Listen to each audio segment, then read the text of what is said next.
Be, ito na yung nagawa ko, be, oh. Yan yung resulta niya sa loob. Ayan, oh. Nakita mo ba yung pampatubo ko? Yan yung pinaka-yes ko ngayon. 2 beses ko siyang ginawa.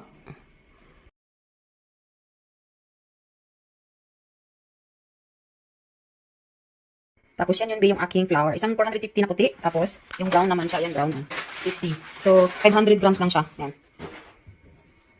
Tapos yung salt ko, 10 grams lang. Sa 500 grams na flour lahat, 10 grams lang yung aking salt. Tapos ihalo ko na siya doon para isahan lang siya. Tapos B, ang gagamitin ko lang yes B na dito is 100 grams. 100 grams or 110. So yan na po yan B, oh. Ayan ha. Sinubran ko pa nga ng isa eh. Ayan, 110. Ayan. 110 to 111 yung technique ang ano niya. So yan na po yun. Ihalo ko naman siya ngayon sa tubig. Wait lang ka lang. Ang tubig ko naman B ay 350 ang minimum kong ginagamit. Pero kapag masyado siyang matigas, gagawin ko siyang 260. So yan yung pinaka-minimum. So yan B, ihalo ko kasama itong yes doon sa tubig. Para yun na yung panghalo ko doon sa aking flour. Thank you. So, ayan na, hinalo ko siya. Haluin ko. Makikita mo kung anong resulta niya mamaya. Nakita mo ba, Bi, oh? Tingnan mo yung hagod niya, oh. Ganyan siya. Hindi ko pinahalo ng gusto, ha? So, nakita mo, Bi? Kita mo ba yung texture? Kita mo? Ganyan yung texture niya. 250 lang yung ginamit kong water sa 500 grams. Hinalo ko na lahat. Yung salt ko, water, at saka yung pampatubo. So, yan na yung resulta niya. Nakita mo naman, di ba? Pagkatapos ko nitong haluin, pagpapahinga ko siya ng 30 minutes. Tapos ako siya i-fold mamaya. After 30 minutes. Ng 3 or 4 times. Kita mo, di ba? Ganyan ang resulta niya. So, yan yung result niya. So, thank you. Yan po muna. So, ayun, binirelax ko na. Tatakpan ko lang po siya ng tela na basa. Para hindi siya, hindi siya agad yung matuyot. So, ganyan lang muna, Bekas. After 30 minutes, anong oras na ba ngayon? 9:10. Babalikan ko siya mamaya ng 9:20, 30, 9:40. 10:20, 30, 40. 9:40. Tapos ikukulag ko siya. So, B, ayan. After 30 minutes, B, so before ko siya i-fold, pasain ko muna yung kamay ko ng tubig. Basa na po siya. Tapos, ganito po ang gagawin ko. Pasensya na kasi mahirap siya gawin kasi walang pwedeng tumulong sa akin. Kaganiton ko siya, oh. Di ba nakita mo to? Ginanoto ko siya. Pailalim. Side by side, ito side by side. Yan. Pailalim talaga siya, pailalim. Tapos basain ko ulit, yung kamay ko ulit. Sa pangalawang side naman. Basta hindi mainit dapat ang ipanghugas mo, be.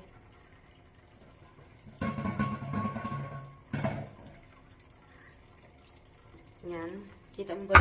Gaganunin ko siya, oh. O, diba? Tutupiin. Parang patupi ba ang dating? Makikita mo na lang yung texture ng aking dough. Sandali lang. So, MB, nakita mo ba yung texture ng dough ko? Naging ganyan siya, diba? Kasi parang pinold ko siya ng dito, isa, dito rin isa pailalim, tapos dito rin isa pailalim, tapos dito sa kabila din siya, pailalim din siya. So, ganyan, kaya nagiging ganyan siya. Parang tinupi ba ang dating? Yan. Tapos, hayaan ko ulit siya ng half hour.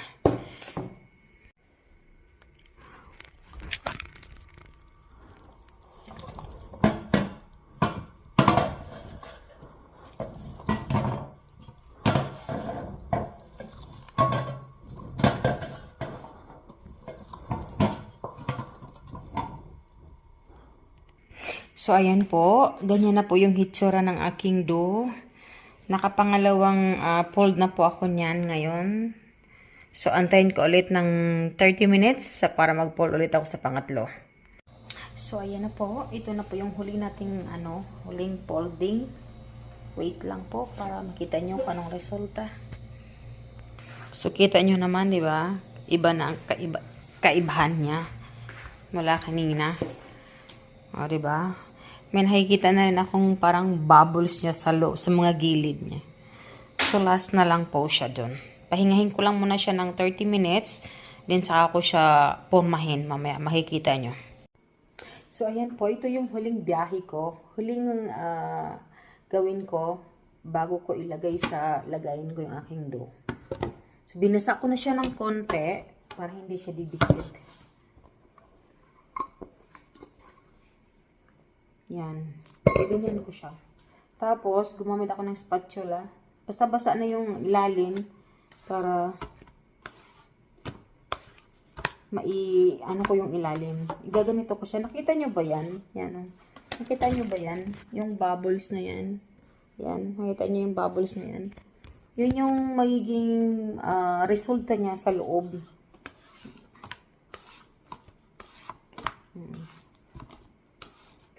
Kita nyo ba yan? Nandito, oh, sa gilid ko. Yan ang ginagawa ko sa huli, before ko ilagay siya dito. Tapos, bulat-latin ko siya.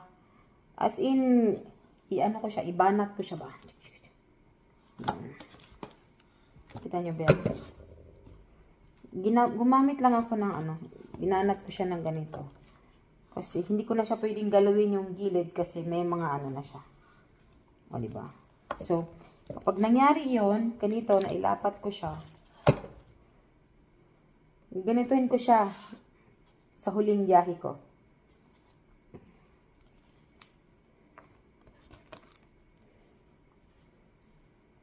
Para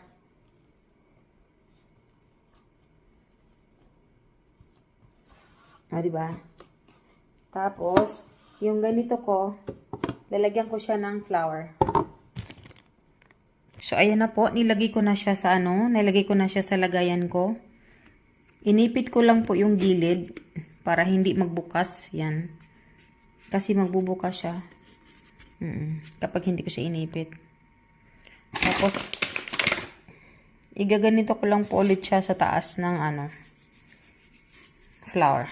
So, yan na po yung nangyari. So, yun na po siya. Pagkatapos, takpan ko lang po ng tela at ilagay ko siya sa fridge. So, ayan na po mga kapansot. So, tatakpan ko lang po ng tela. Ayan na po. Itatago ko na po siya sa ref. Tapos, tomorrow in the morning, lulutuin ko na lang po siya. So, ayan. Nakita nyo naman ang itsura ng aking sourdough, di ba? So, before ko siya ilagay dyan, lalagyan ko muna ng ganito. Kahit use, okay lang. Walang problema kasi akin lang naman, hindi naman ito paninda. So, yan. Ibabaliktad ko lang po. So, ayan, ganyan ang itsura. Pasensya na kasi dumikit yun sa gilid dito. Ayan. Lalagyan ko lang siya ng design. So, yan ang ginawa ko. Hiniwaan ko lang siya ng ganyan kasi softy yung aking dough. Bilis-bilisan ko lang para hindi kagad siya maglanay. Or mag-ano sa gilid. So, ayan, binilagay ko na siya sa aking lutuan. Lulutuin ko siya ng 30 minutes. 30 minutes sa ilalim. So, ayan na po. Nilagay ko na po siya sa aking oven na nakaganyan. Nakabake siya ng intensive bake ng 250 hanggang 30 minutes po siya. Ayan. So, ayan na po siya. O, diba? Umangat po siya ng husto.